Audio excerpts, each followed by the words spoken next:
Temos hoje aqui presente a irmã Ângela, que tem uma preciosa mensagem para nos dar sobre Fátima, local em que certamente muitos de vós é a primeira vez que visitam.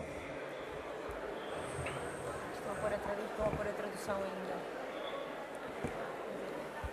A irmã Ângela de Fátima Coelho da Silva nasceu em Frende Baião, Porto, em 1971. Licenciada em Medicina pela Faculdade de Medicina do Porto, em 1995, também entrou na congregação religiosa Aliança de Santa Maria, também em 1995. Licenciada em Ciências Religiosas pela Universidade Pontifícia de Comillas, Madrid, em 2008. Em 2009, foi nomeada vice-postuladora das causas de canonização de Francisco e Jacinta Marto e, em 2012, foi nomeada postuladora romana das mesmas causas. Mandato que exerceu até à data da canonização dos santos Francisco e Jacinta, em 13 de maio de 2017. Desde 2014, que é vice-postuladora da causa de beatificação e canonização da irmã Lúcia de Jesus. Atualmente, assume também a direção da Fundação Francisco e Jacinta Marto.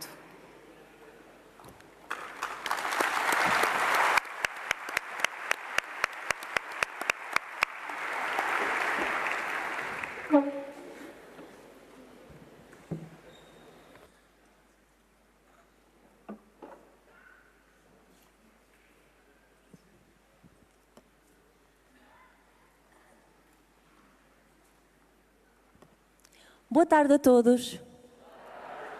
Conseguem ouvir-me bem, mesmo aí ao fundo?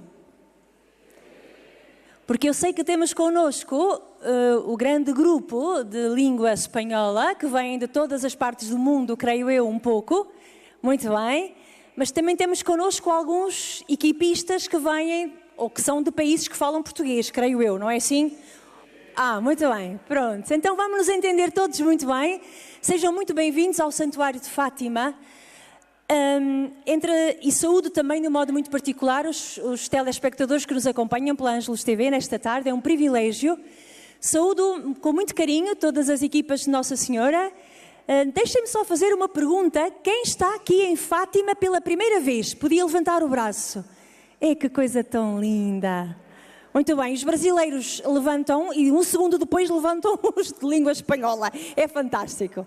Pois muito bem, sejam todos bem-vindos. O Santuário de Fátima transforma-se mesmo, devagarinho, na casa de Nossa Senhora. E nós, ao chegar ao Santuário de Fátima, sentimos-nos em casa. E é um privilégio para mim partilhar convosco o acontecimento que sucedeu há 100 anos atrás. Penso que já estamos todos mais ou menos acomodados. Estamos todos a preparar-nos para escutar com alguma atenção esta apresentação densa sobre Fátima, desafios 100 anos depois. Não se preocupem muito com os diapositivos, eu vou lendo aquilo que me parece mais importante, embora seja útil para mim, para não me perder no raciocínio. O que eu vou fazer esta tarde vai ser uma introdução à mensagem de Fátima. Pensando que não conhecem muito ou que conhecem pouco. E aquilo que eu não vou dizer aqui está no livro das Memórias da Irmã Lúcia, que depois, se quiserem, poderão comprar. As Memórias da Irmã Lúcia. O que eu pensei foi transmitir-vos o que não está lá, para que depois possam ler o que lá está, aproveitando melhor. Está bem? Então vamos começar e vamos ver estes desafios da mensagem de Fátima 100 anos depois. O primeiro aspecto que eu vos queria dizer é que quando nós falamos em mensagem de Fátima, nós fazemos referência a um conjunto de aparições que demoraram 13 anos. Fazemos referência às aparições do anjo em 1916, as 3 aparições, na primavera, no verão e no outono, aos 3 pastorinhos, ao Francisco, à sua irmã Jacinta, mais novinha, que são os 2 santos que temos ali junto de Nossa Senhora, as 2 imagens, e referimos-nos também, naturalmente, à prima mais velha, a Lúcia, que eventualmente se tornou a irmã Lúcia, que morreu em 2005. Portanto, falamos das aparições do anjo de 1916, referimos-nos às aparições de Nossa Senhora na Cova da Iria em 1917, foram 6 aparições, e quando eu digo Cova da Iria, estou a falar deste espaço onde estamos, do Santuário de Fátima, onde está a capelinha. Lá foram as aparições de 13 de maio a 13 de outubro, exceto a aparição de agosto, que foi no dia 19 de agosto, nos Valinhos. Creiam que é um espaço que já visitaram ou vão visitar, algo assim, 19 de agosto. E porquê é que a aparição do dia 13 não foi no dia 13? Porque os pastorinhos em agosto foram levados para a prisão. O administrador, o presidente da Câmara, queria saber o segredo que foi difundido ou que foi dado por Nossa Senhora em 13 de julho. E como vocês sabem, os meus amigos, quando há um segredo é exatamente o que nós queremos saber, assim fez o administrador. Tentou raptar as crianças, não lhes fez mal fisicamente, mas sim submeteu-os a muita pressão psicológica, tentando arrancar-lhes o segredo em 13 de agosto e não conseguiu. E tenho que vos dizer que a atitude dos pastorinhos em não traírem a confiança de Nossa Senhora, porque não contaram o segredo, foi um dos grandes sinais de credibilidade destas 3 crianças. Portanto, as 6 aparições de Nossa Senhora, referimos-nos também a 2 aparições que aconteceram em Espanha, Pontevedra e Tui. Pontevedra, a aparição foi em 1925, onde Nossa Senhora e o Menino Jesus apareceram à Lúcia pedindo a famosa devoção dos primeiros sábados, e em 1929 a aparição em Tui, onde Nossa Senhora pediu e mostrou a Santíssima Trindade. Iremos ver. Bom, temos aqui alguns irmãos nossos de Espanha. Sim. Eia, temos muitos irmãos de Espanha. Pois a aparição foi na vossa terra, mas Nossa Senhora falou português.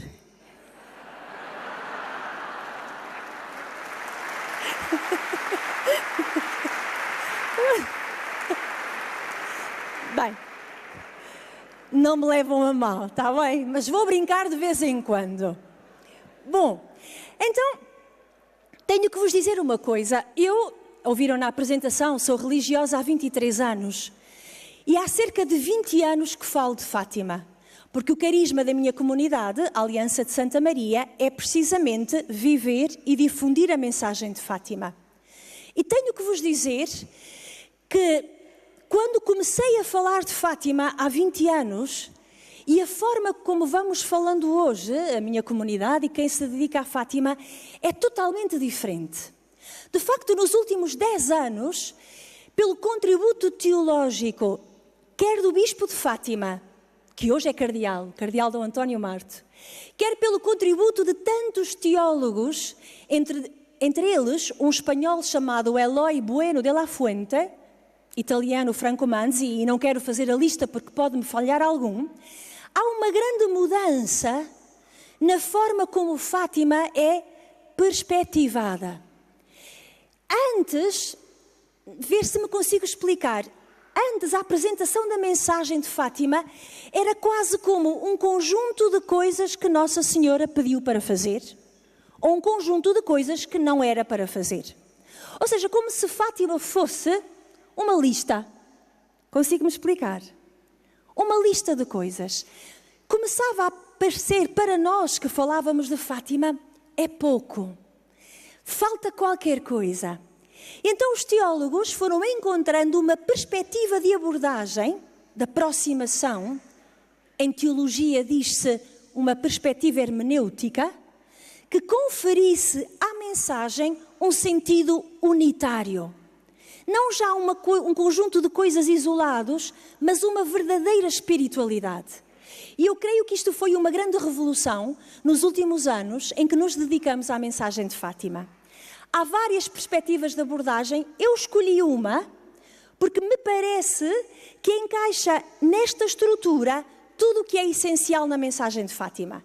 E é isto que vou partilhar convosco.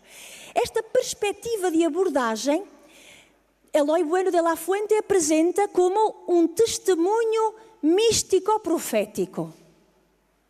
Testemunho místico-profético. E consigo ver nos vossos olhos, ó irmã, exatamente o que é que isso quer dizer? Ou seja, o que é que quer dizer um testemunho místico-profético? Bom, primeira dimensão. Fátima, 100 anos depois, continua a falar-nos, porque muito antes, ou tão importante como as palavras do anjo e de Nossa Senhora, esta mensagem foi vivida pelo Francisco, pela Jacinta e pela Lúcia. Encarnou-se numa biografia breve, sobretudo dos dois santos, mas muito profunda dos nossos pastorinhos. Então a dimensão do testemunho é tão importante que faz com que Fátima seja atual 100 anos depois. Vocês ouviram falar num senhor chamado, é um padre, chamado Henri Caffarel? Ah, sim, é conhecido, não é? Vos familiar. Ah, está aqui. Sim.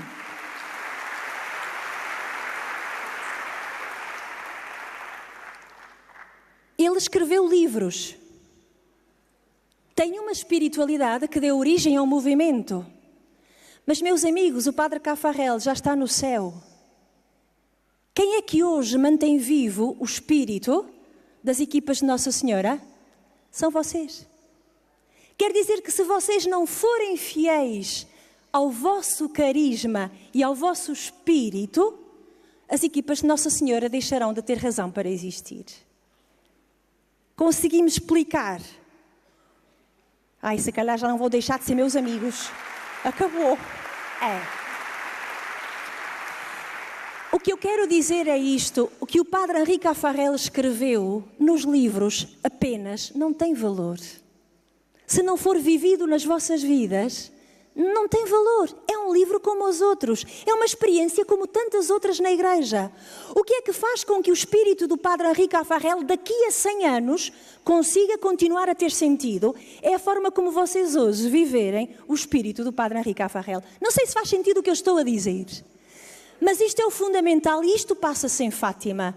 Porquê é que Fátima, 100 anos depois, continua a ser tão importante? Porque o Francisco e a Jacinta foram totalmente fiéis ao carisma de Nossa Senhora. Por isso continua a ser implicativo hoje. E olhando para eles, até podemos chegar ao essencial da mensagem de Fátima.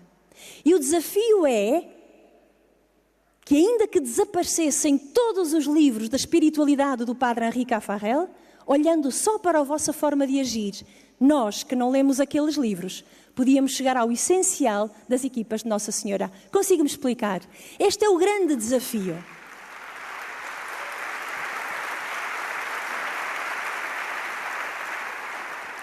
Mas continuando, na mensagem de Fátima há também, ou há, uma grande dimensão mística. O que é que eu quero dizer com isto? E vou explicando devagarinho. Que do início ao fim, de 1916 a 1929, Fátima é um grande anúncio do amor que a Santíssima Trindade tem por nós. Sabem que às vezes os jornalistas fazem-nos perguntas deste género: "Oh irmã, resuma a mensagem de Fátima em 2 frases. Estão a ver estas perguntas que são tão difíceis de resumir. Mas eu, se tivesse que resumir a mensagem de Fátima em 2 frases, dizia que era um anúncio renovado do amor que Deus tem por nós. Um amor até à misericórdia. Porque do princípio ao fim, de 16 a 29, tudo na mensagem de Fátima reflete o amor que a Santíssima Trindade tem por nós. Na primeira aparição do anjo, ou melhor, na segunda aparição do anjo, ele diz: os corações de Jesus e de Maria têm sobre vós desígnios de misericórdia. Ou seja, os corações de Jesus e de Maria amam-vos até à misericórdia. E na última aparição de Tui, iremos ver, a última palavra de Fátima é misericórdia. Um amor de Deus, sobretudo o seu coração debruçado sobre a miséria do nosso próprio coração. Então, tudo em Fátima reflete a Trindade que nos ama. E tudo em Fátima proporciona a experiência de Deus. E aqui, meus amigos, tenho de contar uma história. Vou ser mais contida, porque está a ser transmitido pela televisão. Fico sempre mais aflita. Mas vou contar. Há muitos anos atrás, eu era mestra de noviças e superiora da minha comunidade. Era uma pessoa muito importante. Agora já não sou. Já não sou mestra de noviças, já não sou superiora. Portanto, mas naquela altura, o nosso diretor espiritual da comunidade tinha falecido e eu precisava de encontrar um novo diretor espiritual. Foi há muitos anos, eu tinha pouca experiência e achei por bem, recomendaram-me um diretor, um sacerdote, e eu achei por bem ser a primeira a confessar-me. Estão a ver? Assim para ver se o senhor padre era bom. Aqui todos os padres são bons, está bem? Mas estava assim a falar daquele. Fui fazer a minha direção espiritual, contei-lhe as minhas coisas, que agora não vos vou contar a vocês, e no fim disse-me assim o senhor padre: "Ó irmã, sabe qual é o seu problema?" E eu fiquei tão contente. Estão a ver, com a minha mentalidade médica, alguém vai fazer o diagnóstico, dá o tratamento, eu fico curada. Estão a ver, não é? Pensei, feliz da vida, alguém me vai dizer o meu problema. E o senhor padre disse-me com um ar muito sério: "O seu problema é que a irmã não tem fé." Exatamente, foi essa a minha cara. Fiquei tão atrapalhada que o senhor padre achou por bem explicar. E digo-vos que me deu uma das lições mais bonitas da minha vida. Contou uma história da mulher samaritana. Conhecem? A mulher ao pé do poço, que encontra Jesus e começa o diálogo de uma forma um pouco arrogante. "Mas quem és tu para me pedires a minha água?" O diálogo vai mudando a mulher e ela no fim reconhece: "Eu encontrei o Messias." O Evangelho de João continua a narrativa, dizendo que a mulher volta para a Samaria e, encontrando os samaritanos, diz-lhes assim: "Encontrei um homem que me disse tudo o que eu fiz, é o Messias." Os samaritanos, e agora prestem atenção, os samaritanos, acreditando nas palavras da mulher, chamam Jesus. Jesus fica com eles 2 dias.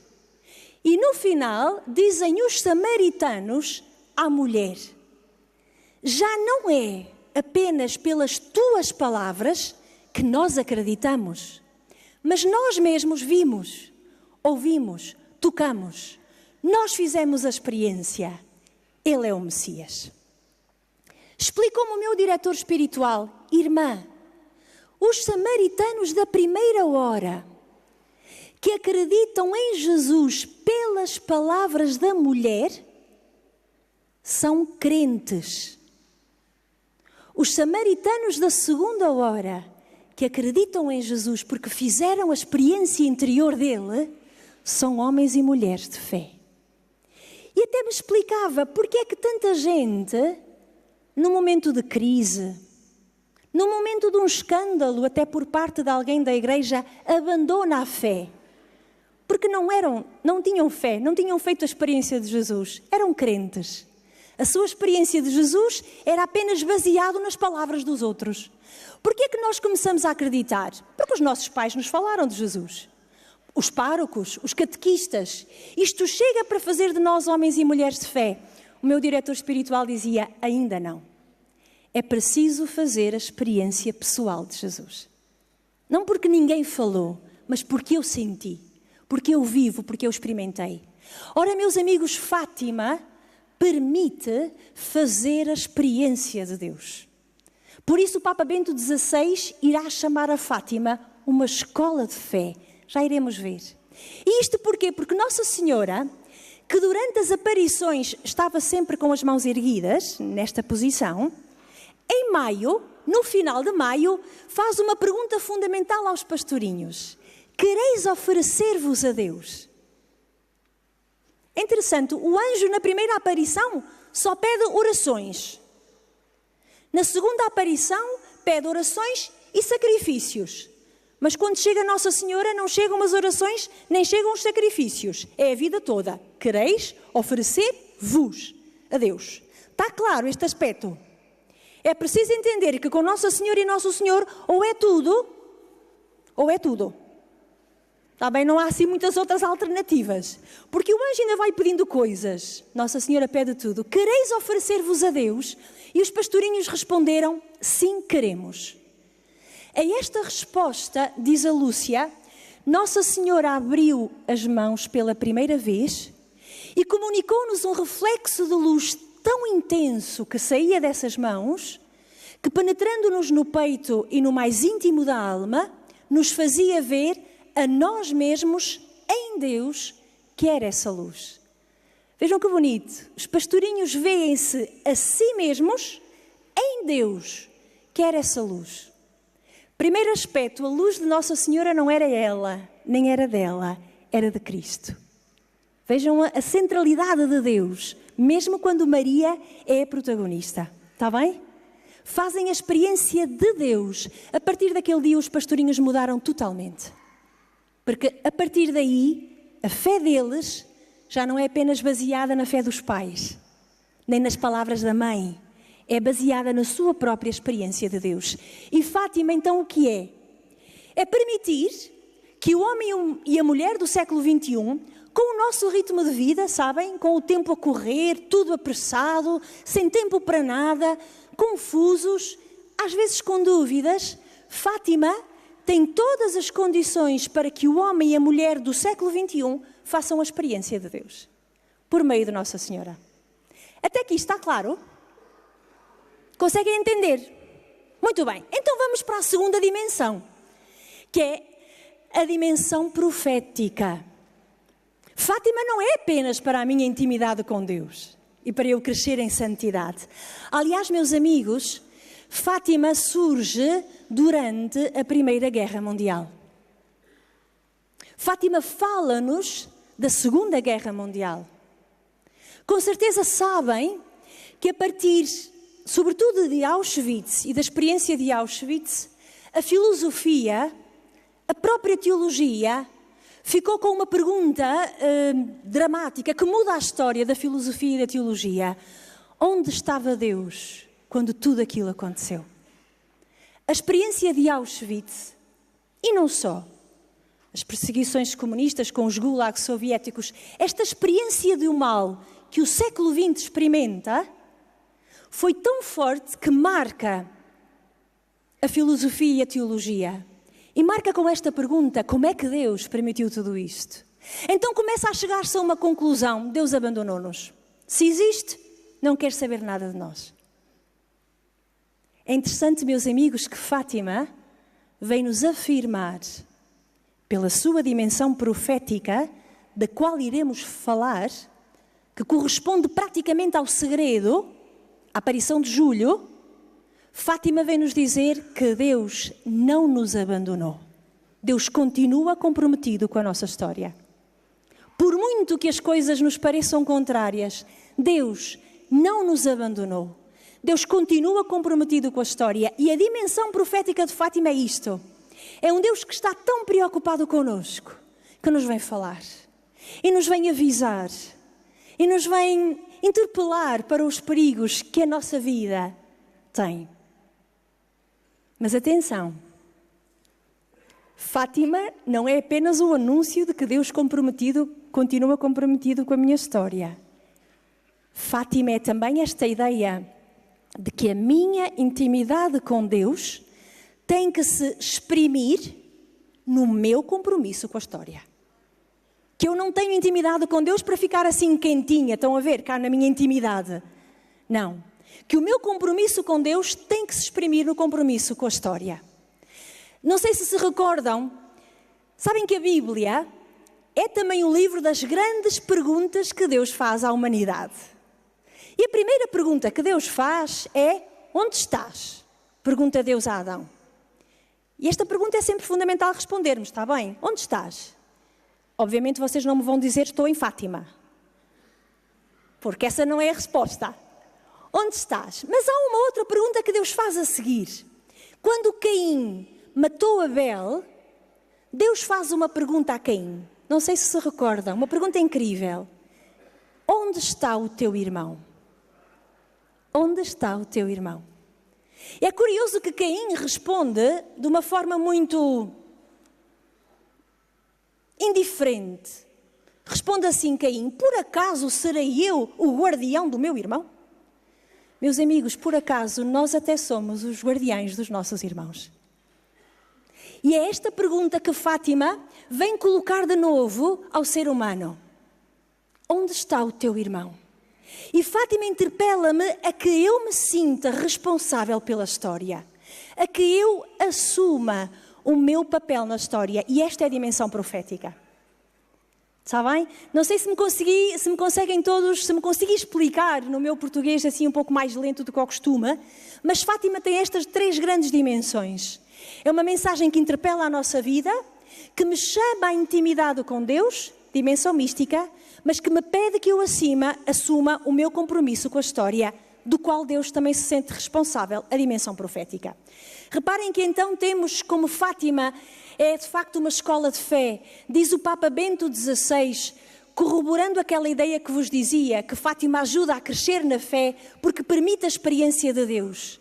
Gosto de pensar em Fátima como uma escola de fé, diz o Papa Bento XVI, com a Virgem Maria por mestra. Em Fátima ergueu ela a sua cátedra. Maria ergueu aqui em Fátima o seu lugar de ensino, para ensinar aos videntes e às multidões as verdades eternas e a arte de crer, de orar e de amar. Então vemos como esta dimensão mística é também importante, apresentando-nos desde o princípio ao fim, e agora vamos ver um pouco a centralidade de Deus. Sabem que desde a aparição do anjo, onde ele ensina a oração, creio que conhecem, meu Deus, eu creio, adoro e amo-vos. Muito bem, peço-vos perdão e a oração continua. Reparem só esta pequenina frase. Meu Deus, eu creio, adoro, espero e amo-os. Creio, espero e adoro fazem-nos lembrar as virtudes teologais, fé, esperança e caridade. Vejam a dimensão batismal já sublinhada. Ou seja, desde o início, Fátima aponta-me para o meu batismo. Mas inclui-se uma palavrinha que não é uma virtude, é uma atitude. É a atitude da adoração.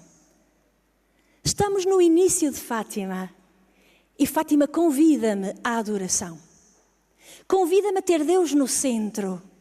Convida-me a perceber que ou Deus está no centro da minha vida e a minha vida tem sentido, ou se eu tiro Deus do centro, qualquer coisa ocupa o seu lugar e chama-se idolatria. E pode ser o dinheiro, e pode ser a carreira, e pode ser o poder, e pode ser o prazer, e pode ser tantas coisas. Fátima, desde o princípio, apela-me à centralidade de Deus.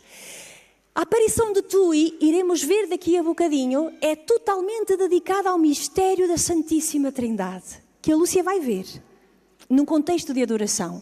Do princípio ao fim, temos Deus no centro de Fátima. E é muito bonito, sobretudo a experiência do Francisco. Há uma altura que perguntam ao São Francisco Marto, o nosso menino, não é? O nosso pequenino. Francisco, o que é que tu gostaste mais de ver?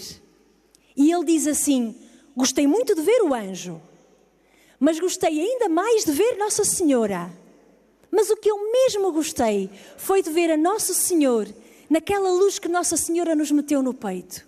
Gosto tanto de Deus, mas Ele está tão triste. Se eu o pudesse consolar. Meus amigos, o menino, o Francisco, é um menino totalmente centrado em Deus. E reparem que com 9 anos apenas, ele vai morrer com 10, tinha a hierarquia das verdades, outra expressão teológica, a hierarquia das verdades totalmente organizadinha. Gosta do anjo, mas mais Nossa Senhora, mas mais Nosso Senhor. Tinha percebido tudo. Então o que é que eu aprendo com o Francisco, a partir deste amor fundamental, essencial a Nosso Senhor? Eu com o Francisco aprendo a separar o essencial do secundário. Consigo-me explicar? E este trabalho de separar o essencial do secundário na minha vida e estabelecer prioridades a partir do essencial, meus amigos, é fundamental. Porquê é que às vezes há tanto sofrimento na nossa vida pessoal, na nossa vida de família? Porque gastamos mais tempo e energia com o secundário e o essencial fica para trás. É ou não é verdade? E quando gastamos mais tempo com o essencial, com o secundário, às vezes gastamos toda a nossa energia para sermos homens e mulheres de sucesso numa carreira profissional e os filhos ficam para depois. Às vezes gastamos toda a nossa energia para parecermos mais bonitas. Também podia dizer bonitos. Porque o feminino e o masculino agora já... Gastamos tanta energia, tanto tempo para parecermos mais novos, não é? E sofremos quando já vamos tendo sinais de velhice. Que o essencial, já não temos força. E isto é uma grande fonte de sofrimento. Com o Francisco, tendo Deus no centro, eu estabeleço bem as prioridades. E a minha vida é muito mais serena. Então vamos ver... E agora sim peço-vos que olhem para as imagens, pode ajudar um bocadinho. Do vosso lado esquerdo tem uma imagem do anjo na loca do cabeço. A terceira aparição é uma representação da terceira aparição em que ele trouxe o cálice, a hóstia e deu a comunhão aos pastorinhos. Vejam como os pastorinhos, ainda antes de verem Nossa Senhora, fazem a experiência de Deus. Comungam. Portanto, Deus está no centro, no início. Do vosso lado direito têm uma pintura que representa a aparição de Tui. O que a Lúcia, já só ela, porque o Francisco e a Jacinta já tinham morrido, em 1929 a Lúcia vê a Santíssima Trindade. E iremos ver como 1916, o primeiro ciclo, e 1929, o último, como tudo isto está unido precisamente por Deus. Pelo mistério da Santíssima Trindade e pelo mistério da Eucaristia. Então vamos ver a oração que o anjo ensinou aos pastorinhos em 1916. O anjo começa assim: Santíssima Trindade, Pai, Filho, Espírito Santo, adoro-vos profundamente. Vamos ver o que a Lúcia viu. A Lúcia descreve sobre o altar, porque a Lúcia estava em adoração ao Santíssimo Sacramento na capela, e diz que de repente apareceu uma luz. Sobre o altar apareceu uma cruz de luz que chegava até ao teto. Na luz mais clara via-se na parte superior um corpo de um homem, era o Pai. Depois uma pomba também de luz junto ao peito, o Espírito Santo. E pregado na cruz um corpo do outro homem. Vejam que a Lúcia andava a rezar a oração e 13 anos mais tarde vê o que andava a rezar. É tão bonito isto. Santíssima Trindade, Pai, Filho, Espírito Santo, adoro-vos profundamente. Continua a oração. E ofereço-vos o preciosíssimo corpo, sangue, alma e divindade de Jesus, presente em todos os sacrários da terra. Vejam como a Lúcia descreve a última aparição. Um pouco abaixo da cinta, suspenso no ar, via-se um cálice e uma hóstia grande, sobre a qual caíam algumas gotas de sangue, que corriam pelas faces do crucificado e de uma ferida que tinha no peito. Escorrendo pela hóstia, essas gotas caíam no cálice. Corpo, sangue, alma e divindade. Meus amigos, na visão de Tui, que conseguem ver, estão concentrados alguns dos mistérios essenciais da nossa fé. Os mais importantes, que o nosso Deus é unitrino, que a segunda pessoa da Santíssima Trindade encarnou, viveu, morreu, a paixão, o mistério pascal, e que esse mistério é atualizado em cada Eucaristia. É incrível a densidade teológica da aparição de Tui, a última. Fátima começa com Deus, termina com Deus. Deus é o principal de todo este mistério. Mas continua a oração e pelos méritos infinitos do seu Santíssimo Coração e do Coração Imaculado de Maria, e em Tui vemos que debaixo do lado direito estava Nossa Senhora, o Coração Imaculado de Maria, em união com a cruz de Cristo. Reparem que é o capítulo 19 do São João.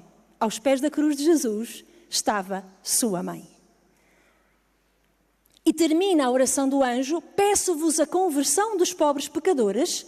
E também termina a oração de Tui, ou a visão de Tui, sob o baço esquerdo, umas letras grandes, como se fossem de água cristalina, formavam as palavras graça e misericórdia. Ou seja, o que é Fátima para o nosso tempo? A graça de Deus e a sua misericórdia. Penso que com isto conseguimos verificar um pouco a centralidade de Deus na mensagem de Fátima. Mas, portanto, ficamos com o primeiro grande apelo que surge, o apelo à adoração. A adoração eucarística, a adoração na nossa vida, Deus o primeiro, o fim, o centro. Mas continuamos, porque Fátima, na sua dimensão mística, tem também uma parte que já conhecemos bem e que vamos aprofundar um bocadinho melhor, que é a devoção ao coração de Maria. Vou fazer uma pergunta. Já estão cansados? Não. Não? Eu também não. Mas como vamos agora saltar para outro ponto, a devoção ao coração de Maria, que também é denso, hoje é tudo muito denso. Sabem, vocês vão ter momentos, tardes mais serenas. Esta tarde é um bocadinho mais complicada. E a hora é difícil.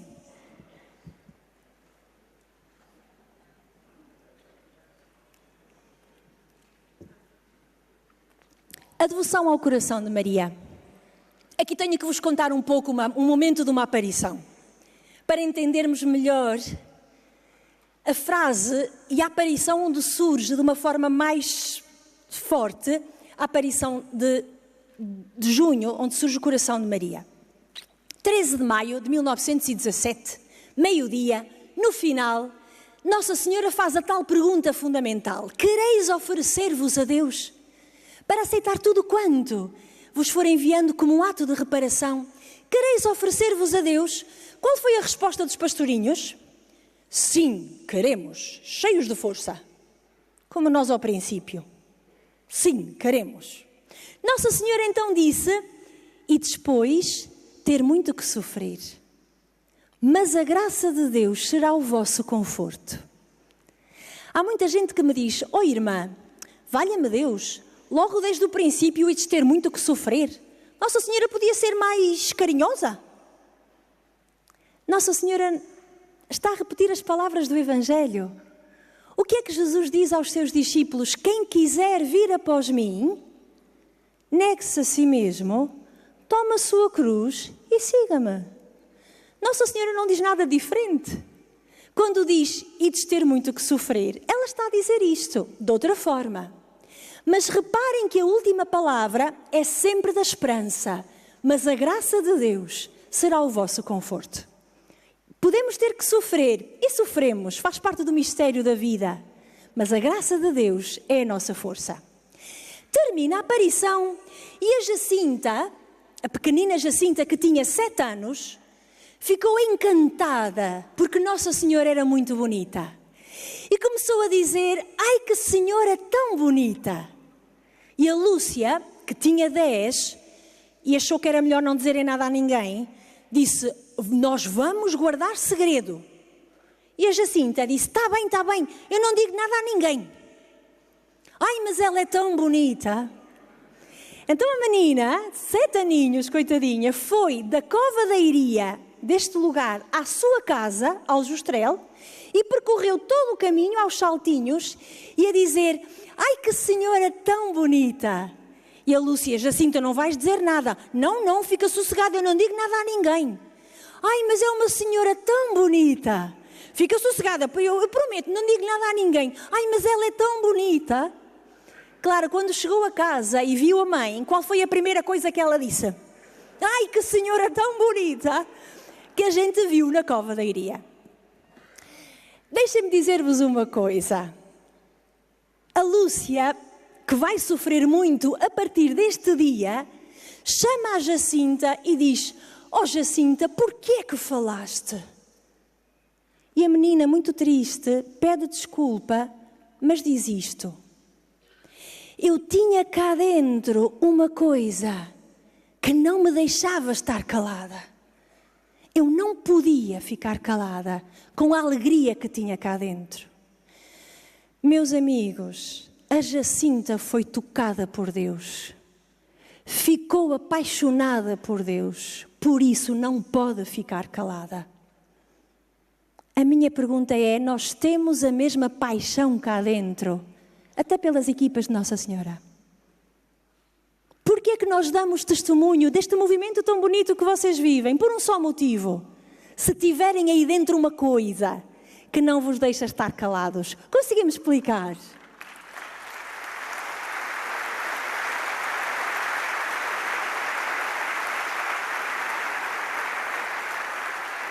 Sabem, meus amigos, o Papa Francisco diz muito isto. Ou nós somos apaixonados por Cristo, ou nós não falamos de Cristo. Ou somos apaixonados por Nossa Senhora, pela nossa fé, pelo movimento ao qual pertencemos, ou não diremos nada. Temos de aprender isto com a Jacinta, sabem? Apaixonarmos-nos pelo Senhor. E se não estamos, pedimos-lhe, Senhor, faz-me apaixonar por Ti. Portanto, a Jacinta falou, porque foi tocada pela força do ressuscitado, como os discípulos de Emaús, quando encontraram Jesus. Voltaram para Jerusalém e disseram, ardia-nos cá dentro o peito. É a mesma dinâmica. De qualquer forma, e voltando ao coração de Maria, a Lúcia foi feliz até ao dia 13 de maio. A partir do dia 13 de maio, em que a Jacinta falou, acabou-se a paz para a Lúcia. Porque os pais do Francisco e da Jacinta acreditaram nas aparições. Os pais da Lúcia, a mãe sobretudo, não acreditou. Porque achava que a menina não era santa para ver Nossa Senhora. Então a vida da Lúcia começou a mudar.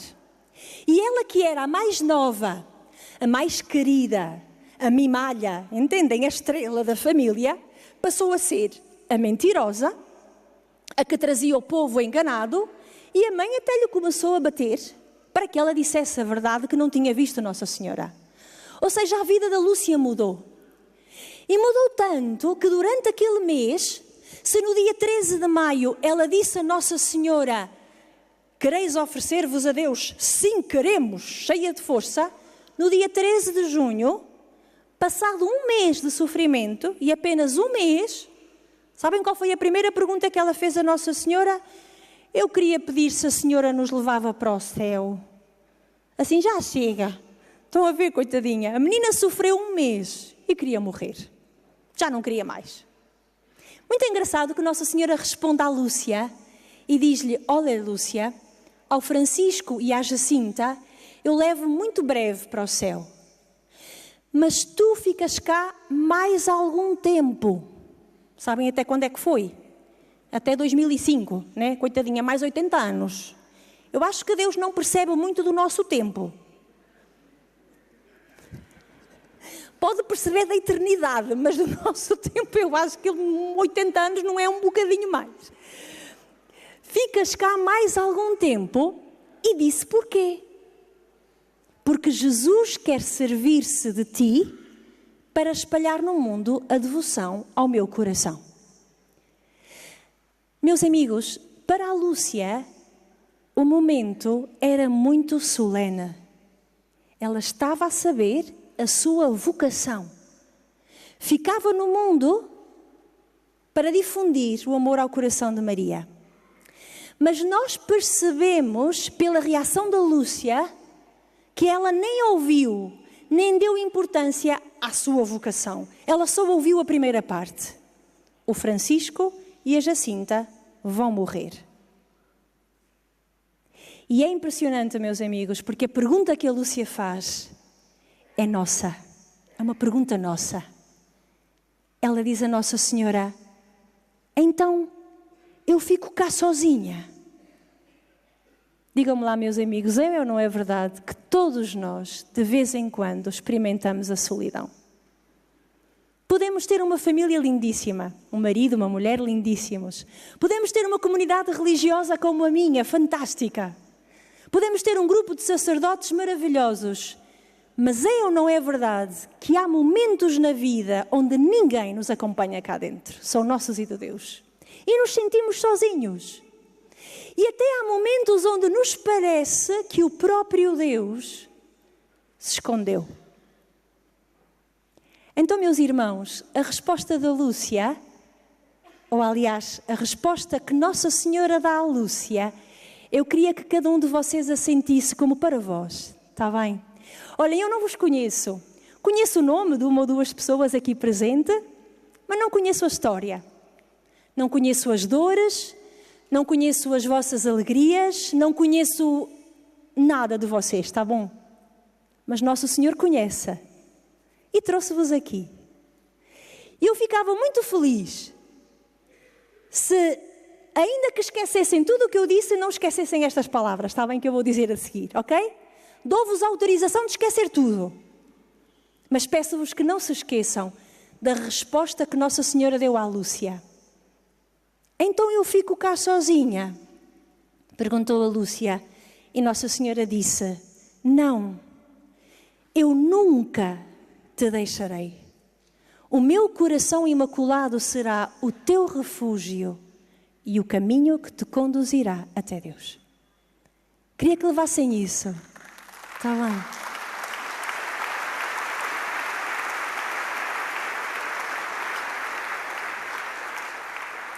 Queria que levassem de Fátima esta certeza, está bem, desta semana, que o coração imaculado de Maria quer ser o nosso refúgio e o caminho que nos conduz até Deus. O que é que isto quer dizer que ela é o nosso refúgio? Porque hoje no céu, como em Caná da Galileia há 2000 anos, ela continua a rezar por nós. Continua a dizer a Jesus, olha, eles não têm vinho, não têm paz, não têm harmonia, não têm. Ou seja, hoje, como há 2000 anos, a função da Virgem Maria no céu é continuar a interceder por nós, como fez em Caná da Galileia. Está bem? Por isso é o nosso refúgio. Mas porquê é que ela é o nosso caminho? Meus amigos, porque é aquela que melhor foi discípula de Jesus. E porque é aquela que nos pode ensinar o caminho do discipulado de Jesus. Por isso ela é o nosso caminho. Porque olhando para ela, imitando-a, eu sei que sou um perfeito discípulo de Jesus, que é a minha vocação como cristão. Por isso ela é o nosso caminho. Porque nos ajuda a viver o caminho do discipulado. E agora, meus irmãos, de novo, o cardeal Ratzinger me vai ajudar a perceber o que significa ter devoção ao coração de Maria. É o cardeal Ratzinger que na terceira parte do segredo, está também publicado no livro As Memórias da Irmã Lúcia, este comentário. O cardeal Ratzinger é muito engraçado. Ele vai tentando centrar-nos no essencial. Para que nós entendamos, meus amigos, que por flores a Nossa Senhora, estão a ver como estas aqui, isto é bonito. Meus amigos, mas isto não é essencial para a devoção ao coração de Maria. Consigo explicar, não é? Por flores é importante, mas é secundário. Por flores é tão fácil. Trazer uma vela e colocá-la ali no sítio das velas é bonito, mas não é essencial. O que é essencial para a devoção ao coração de Maria? O cardeal Ratzinger explica muito bem. Então ele pega na palavrinha coração e diz-me, o coração de Maria é a pessoa toda de Nossa Senhora. Porque na Bíblia, coração não quer dizer o músculo cardíaco, não é este músculo que a gente tem em infartos do miocárdio, não. Coração é a pessoa toda, onde está centrado a inteligência, a liberdade, a memória, a vontade, o afeto. Coração imaculado não é apenas o privilégio da sua imaculada conceição, não. É dizer que toda a vida, esta mulher, na sua vontade, memória, inteligência, liberdade e afeto, girou, toda esta vida esteve centrada numa coisa que nós conhecemos de Nossa Senhora. Uma pequenina palavra que representa a sua vida toda, que é a palavra fiat. Faça-se em mim segundo a tua palavra. Maria, toda a sua vida foi imaculada porque fez de toda a sua vida um girar à volta, faça-se em mim segundo a tua palavra. Então o que significa a verdadeira devoção ao coração de Maria? Explica-me o cardeal Ratzinger. Não é apenas por flores nem por velas, é sobretudo isto. A devoção ao coração de Maria é aproximar-me desta atitude do coração, no qual o fiat, o meu fiat, se torna o eixo conformador da minha existência. Isto é ter devoção ao coração de Maria. É quando o meu fiat marca as minhas decisões, a minha liberdade, a minha vontade, a minha memória, a minha afetividade. Aí sim eu posso dizer que sou um verdadeiro devoto de Nossa Senhora. Ou de outra forma, aí sim, quando o fiat é o eixo conformador da minha existência, eu posso dizer que sou um bom membro das equipas de Nossa Senhora. Peço desculpa, é a mesma coisa. Está claro? Aí agora o sim foi muito mais triste. Ficou mais duro, não é? Está claro? Agora sim, comecei a entender e a ouvir.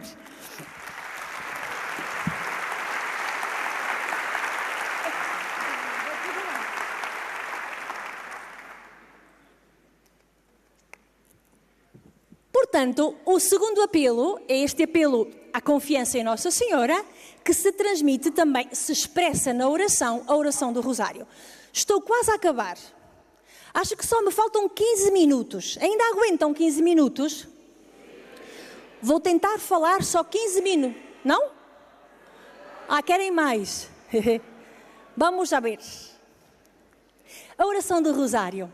Sabemos que é a oração mais pedida por Nossa Senhora. Vou falar assim ligeiramente, mas tenho que vos dizer que em Fátima e a partir de Fátima e com a teologia do Papa João Paulo II, vamos aprendendo a olhar para o Rosário de maneira diferente.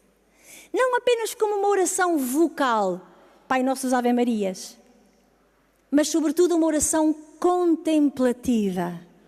E o que é que nós contemplamos nos mistérios do Rosário? Não contemplamos a Virgem, contemplamos a Cristo. Por isso, no Santuário de Fátima, vamos cada vez mais dizendo, vamos rezar o terço com Maria, contemplando o rosto de Cristo. Conseguimos explicar? Porque cada vez mais o Rosário tem sido visto uma oração contemplativa e uma oração cristocêntrica. Mas sabem, meus amigos, também o Rosário tem que ser entendido cada vez mais como uma oração eclesial. E vou-vos contar uma experiência que tive. Em 2013, eu fui nomeada postuladora romana da causa dos pastorinhos e tive que fazer um curso em Roma, 3 meses. Janeiro, fevereiro e março de 2013. Eu não queria ir para Roma, sabem, porque estava sozinha, sem a minha comunidade. Nós ainda só estamos em Portugal, as minhas irmãs. Então eu não queria ir a Roma, então passei o mês de janeiro, em Roma, a resmungar com o Nosso Senhor. Estão a ver? E porquê é que eu estou em Roma? Eu quero ir para Fátima, eu não quero estar em Roma. E porquê é que eu estou aqui? Sabem, passei assim um mês. Difícil. Até ao dia 11 de fevereiro de 2013, em que o Papa Bento XVI renunciou. E eu estava em Roma. Então comecei a dizer, ai que bom que estou em Roma, ai graças a Deus, eu vou estar em Roma, mudei. Estão a ver, ainda tenho um longo percurso de santidade para percorrer. Ainda não aceito logo tudo bem. Ai meu Deus, isto está aí para a televisão. No dia 28 de fevereiro, era o dia da sede vacante, o dia onde o Papa Bento XVI saía do Vaticano. Saía às 7 ou às 8 da noite, não me recordo. E eu pensei, eu estava a morar perto do Vaticano, pensei, tenho uma ideia. E pensei, com certeza vou ser a única a ter esta ideia brilhante. Vou para a Praça de São Pedro rezar, às 8 da noite, que era quando se fechava a luz. Não é? Aproximo-me da praça, sempre a pensar, vou estar lá sozinha. Porque esta ideia é brilhante, portanto, vou estar sozinha. Claro, cheguei lá e dei conta que milhares de pessoas tiveram a mesma ideia brilhante. E estava a praça cheia de gente.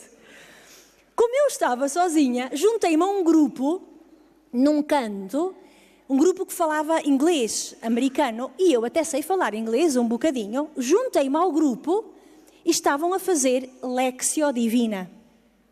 Com a palavra de Deus, estavam a ler, tu és Pedro, e sobre esta pedra edificarei a minha igreja. E eu pensei, que bonito, vou ficar. Mas depois, sabem, era ao ar livre. Eu não ouvia tudo, não me senti envolvida na oração. Naquele momento não consegui rezar com o grupo. No outro lado da praça estava um grupo mais pequenino. Eu aproximei-me, falavam francês. Eu não sei falar francês. Pensei, mas fiquei um bocadinho e eu ouvi isto. Je vous salue Marie, pleine de grâce, etc. Que eu não sei mais. Era Ave Maria. Estavam a rezar o terço. E eu pensei, o terço, eu sei rezar. Fiquei, e o grupo foi crescendo, crescendo, crescendo, crescendo. E o que é que aconteceu? A primeira parte da Ave Maria era em francês, e a segunda parte, Santa Maria, em francês, em português, em espanhol, em inglês, polaco, alemão. Reparem, e de repente, eu apercebi-me que éramos o grande grupo da praça e o que se passava, meus amigos? Todos sabíamos o que estávamos a rezar, o terço. Todos sabíamos por quem estávamos a rezar, pela igreja. E todos nos compreendíamos, cada um de nós na sua língua. Que momento vos está a parecer este? O Pentecostes. E eu entendi que em certos momentos o rosário é a melhor oração para pôr a igreja a rezar. Onde cada um de nós, à volta de Maria, pedíamos o dom do Espírito para a igreja. E cada um de nós, ainda que falasse na sua língua, nos entendíamos todos uns aos outros. Foi uma experiência que acontece aqui em Fátima. Mas aqui em Fátima nunca experimentei isto, tanto como na Praça de São Pedro, a rezarmos pela igreja. Por isso é o Papa João Paulo II que diz, esta oração feita por Maria com os apóstolos no cenáculo, hoje chama-se rosário. Não esqueçamos que o rosário é a nossa oração com Maria e a oração de Maria conosco. E finalmente, o rosário é importante para a nossa santidade. Posso-vos contar outra história minha? Posso? Pronto. Sim, vamos lá. Tem a ver com o terço, sabem? Isto passou-se quando eu era noviça, no início da minha vocação. Sabem, custou-me tanto deixar a minha família para vir para a vida religiosa. Custou-me tanto deixar a minha carreira profissional. Custou-me tanto deixar tudo o que eu pensei, bem, uma vez que vou, vai ser a sério. Eu vou ser santa. Estão a entender? Eu vou ser santa, com as minhas decisões. Vou fazer as minhas horas de adoração e perguntava-me a mim o que é que eu preciso de fazer para ser santa. Então entendi tudo. Portanto, para ser santa, tenho que ser uma boa consagrada, uma boa freira. Para ser uma boa freira, tenho que ser uma boa cristã. Está claro, não é? Então o problema estava como ser uma boa cristã. Ok, é fácil, pensei eu, vou à Sagrada Escritura. Comecei a ler os Evangelhos e percebi que não bastava os 10 mandamentos. Não bastava cumprir. Porque o jovem rico aproximou-se de Jesus, cumpriu os 10 mandamentos e o que é que Jesus disse? Falta uma coisa, não basta. Continuei a ler e digo-vos uma coisa. Se vocês não querem problemas na vida espiritual, se não querem problemas, não leiam as cartas de São Paulo. Porque não leiam. Porque eu comecei a ler as cartas de São Paulo e vieram os problemas para a minha vida. Porque São Paulo, na carta aos Gálatas, na carta aos Efésios, aos Filipenses, começa-me a explicar que para ser um bom cristão, não basta seguir a Cristo. É preciso ser outro Cristo. Configurar-me com Cristo. Diz São Paulo aos Filipenses, tende entre vós os mesmos sentimentos que tinha Cristo Jesus. Conhecem estas partes? Estão familiares? E eu pensei, é fácil. Basta ter os mesmos sentimentos de Cristo e está o problema resolvido. Então, naquela manhã, lembro-me tão bem, Foi a minha primeira crise vocacional. Já tive tantas que sou perita em crises vocacionais. Portanto, posso ajudar a resolver problemas vocacionais, porque tem muitas. Naquele dia, e têm de entender, meus amigos, a minha comunidade religiosa, a casa, é muito pequenina. E da capela à cozinha são 10 passos, mesmo, 10 passos. E nós éramos muitas irmãs novinhas, portanto, cheias de fome, antes do pequeno almoço. Estão a ver, não estão a cena? Pronto, estava eu a rezar, oração da manhã, depois de ter entendido. Isto é fácil? Disse assim: ó Jesus, eu hoje vou ter sempre os teus sentimentos. Vou ser sempre boa. Vou ser sempre carinhosa. Vou perdoar tudo. Vou ter paciência com tudo. Estão a ver, não estão? Claro, acabou-se a oração da manhã, vou para a cozinha. E nós só tínhamos um micro-ondas. Estão a ver? Um micro-ondas para aquecer o cafezinho. Estão a ver, da manhã. E era uma longa fila das irmãs esfomeadas. Eu chamava a este momento a conquista matinal do micro-ondas. Estava a chegar a minha vez, isto é preciso saber, eu estava há muito tempo à espera já, chegou a minha vez de meter a minha xícara, e sabem o que aconteceu? Há uma irmã que estava na fila atrás de mim, passa à minha frente e mete a chávena dela antes da minha. Pois, estão a ver para onde foram os sentimentos que havia em Cristo Jesus.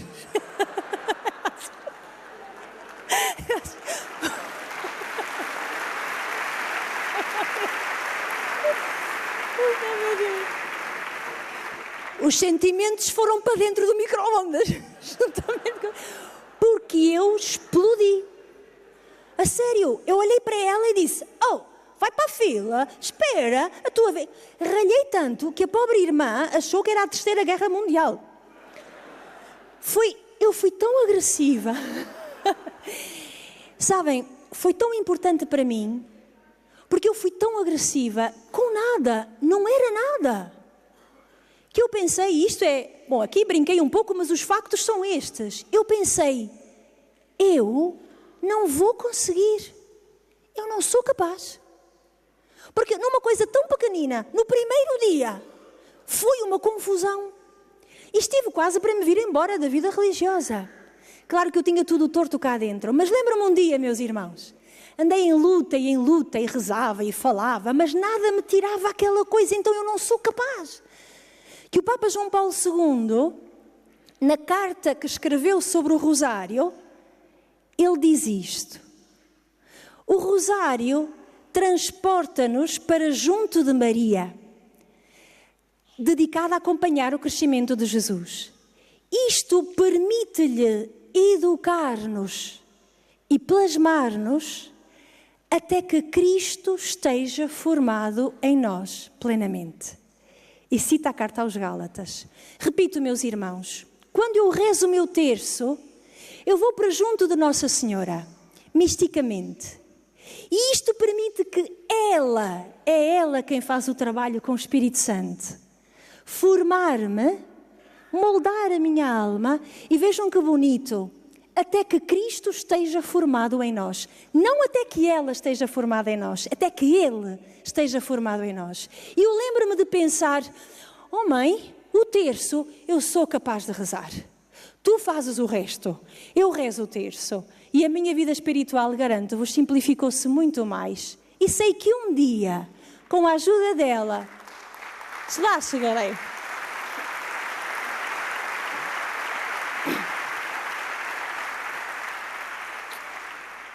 E sem dúvida o terço também em Fátima é um meio para a paz, como nós sabemos muito bem, um meio importante para a paz. Vamos chegar agora à dimensão profética. Vou dizer rapidamente, está bem? Até aqui falei da parte mística. Vocês ainda não estão cansados, não é? Agora não podem estar cansados, rima-nos um bocadinho, né? Isto vai ser difícil. Que grupo tão bonito. Dimensão profética.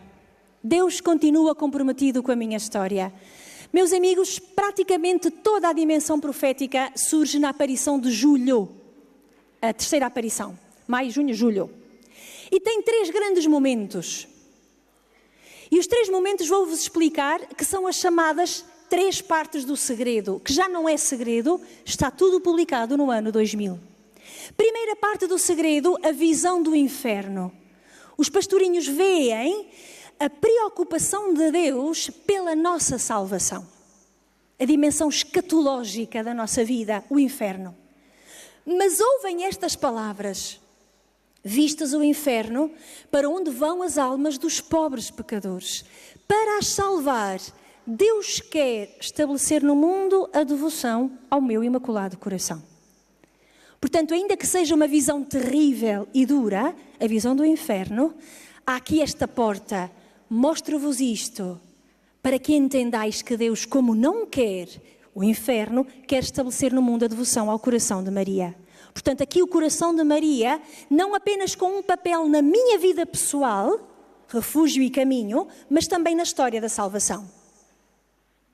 Ok? O coração de Maria, nesta perspectiva escatológica. Segunda parte do segredo, eles veem, percebem a Segunda Guerra Mundial, fome, perseguição, doenças, a Rússia que espalhará os seus erros. A Rússia aqui significa o comunismo ateu, ou seja, o sistema filosófico marxista subjacente ao comunismo que tem por base o ateísmo.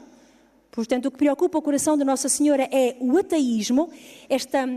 Quando os governos impedem a vivência da fé, isto preocupa o coração de Nossa Senhora. Portanto, de tudo isto fala a segunda parte do segredo da guerra. O sofrimento, o comunismo com as suas perseguições ateias. Mas os pastorinhos ouvem: se fizerem o que eu vos disser, salvar-se-ão muitas almas e terão paz. Reparem, ainda que seja um cenário de guerra e destruição, sempre a esperança. Deus quer estabelecer no mundo a devoção ao meu coração para salvar. Se fizerem o que eu vos disser, salvar-se-ão muitas almas e terão paz. Terceira parte do segredo, que é a parte mais conhecida e mais falada, tem 2 momentos. Há um momento onde está um anjo com uma espada de fogo que tenta tocar na terra, mas não consegue tocar, porque junto do anjo está Nossa Senhora. E com o seu esplendor impede, e com a sua mão, as chamas de tocar a terra. Por isso, o anjo grita 3 vezes: penitência, penitência, penitência. Muito bem. É que este slide parou exatamente onde parou ontem. Isto é curioso. Mas eu falo mesmo sem slides, sabem? Eu acho piada porque parou mesmo onde parou ontem. Estão a ver aqui os meus... Ah, já está. Já não parou. Então a estrutura do segredo temos a visão do inferno, a devoção ao coração de Maria e a terceira parte, então, esta perseguição da igreja. Num primeiro momento, vê-se o tal anjo com a espada de fogo e a mulher luminosa, Nossa Senhora. O cardeal Ratzinger explicou uma coisa muito interessante. Ele diz: a possibilidade que o homem acabe reduzido em cinzas, porque era uma espada de fogo a tentar tocar, já não é fantasia. O próprio homem preparou com as suas invenções a espada de fogo. Isto é muito importante. Aquela espada de fogo que o anjo tem na mão, o cardeal Ratzinger explica, não vem de Deus, vem de nós. Com as nossas invenções, preparamos a espada de fogo. Mas a seguir os pastorinhos veem outra cena, e esta sim é muito bonita e importante de explicar. E estou mesmo a acabar. Veem uma cidade em ruínas, veem uma montanha difícil de subir, uma montanha árdua, e no topo da montanha veem uma cruz. Cenário de novo de sofrimento. A cidade em ruínas, a montanha difícil e no fim a cruz. Um cenário que seria terrível se não houvesse um outro elemento que vai surgir.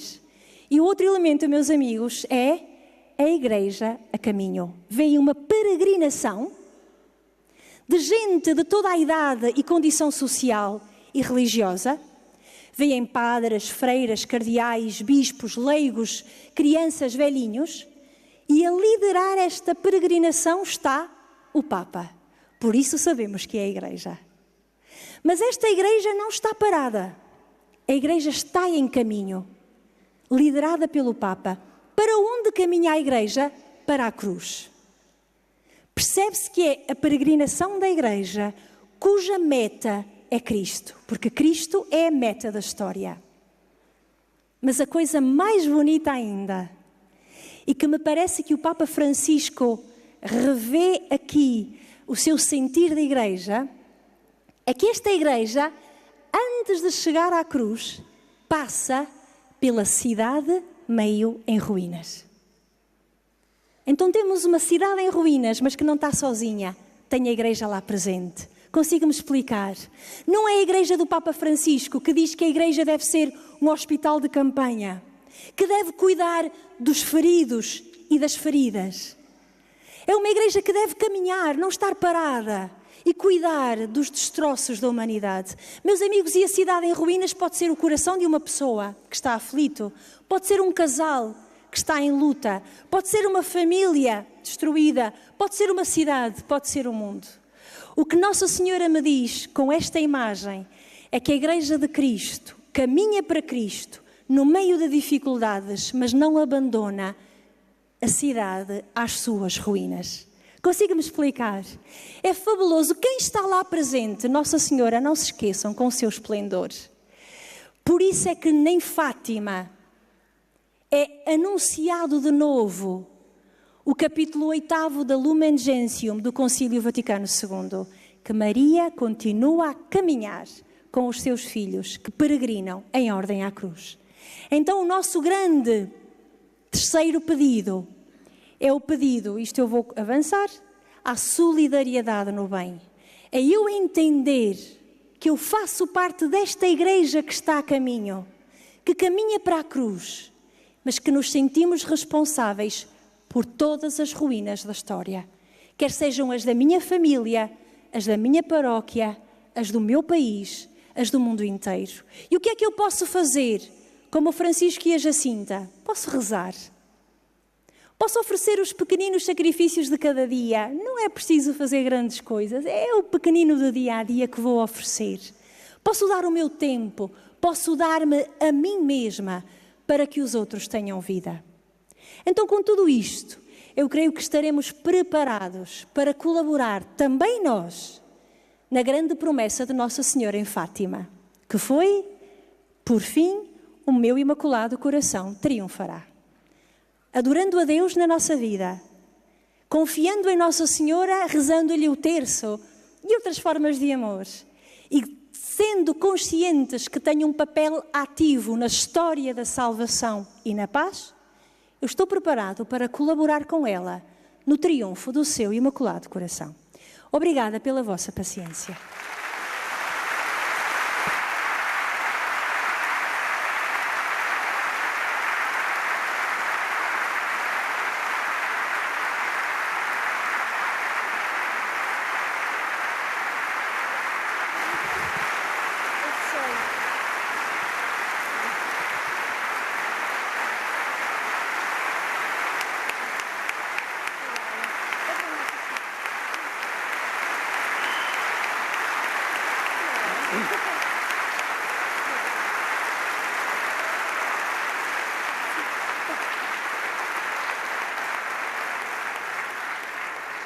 Agradecemos muito à irmã Ângela por este momento que nos ofereceu e vamos na certeza de que Maria está connosco, como a irmã Ângela nos disse.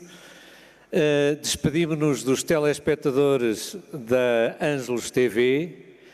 Desejamos a todos a continuação de um bom encontro com o Senhor. E amanhã este mesmo grupo será convidado a passear nos valinhos por onde os pastores andaram e onde Nossa Senhora apareceu em 1919, respirando aquele ar puro que tanto nos faz abrir o coração. Muito obrigado, irmã Ângela. Foi um privilégio poder ouvi-la.